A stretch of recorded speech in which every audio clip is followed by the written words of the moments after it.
Nous sommes habitués à les voir arriver au mois de juin.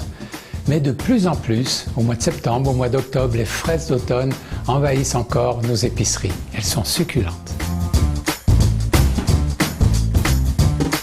J'aurais pu bien sûr vous faire des fraises au poivre ou tout simplement une tarte aux fraises. Mais j'ai décidé de les faire avec du vin rouge. Des fraises au poivre épicées. Voici les ingrédients.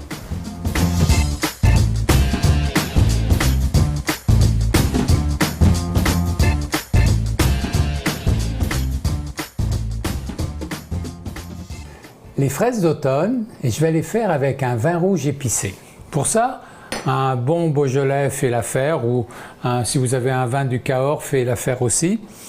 On va mettre ça dans une casserole et on va additionner 3-4 clous de girofle,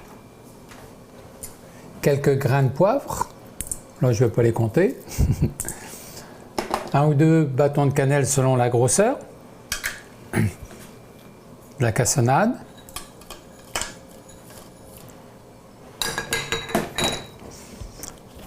les zestes d'un citron ou d'un demi-citron, c'est selon encore une fois la grosseur.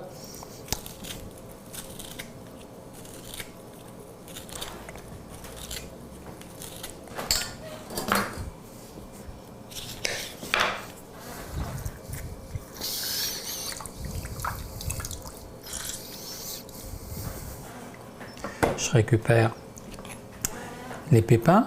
Je fais la même chose avec l'orange.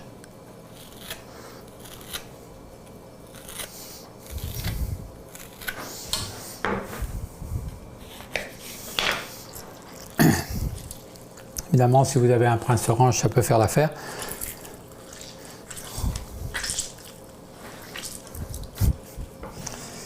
Et il me reste à porter à ébullition. Je porte à ébullition et je vais laisser frémir 3-4 minutes.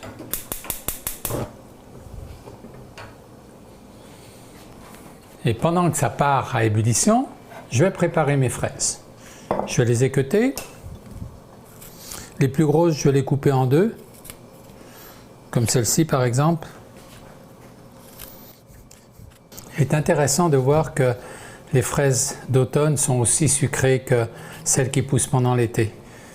Et évidemment, on peut penser qu'il y a moins de soleil, mais les variétés qui sont choisies font en sorte que le sucre est vraiment présent. Et voilà. Pendant ce temps-là, j'entends mon vin rouge qui est en train de frémir.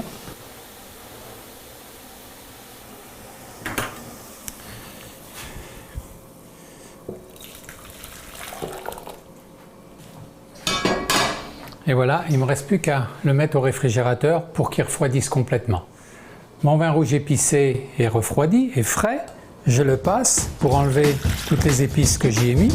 Je mets mes fraises que j'ai équeutées à l'intérieur.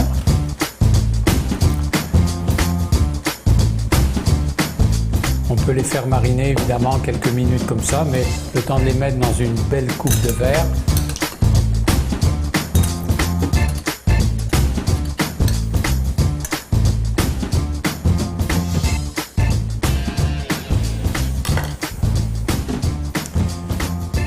Une feuille de menthe.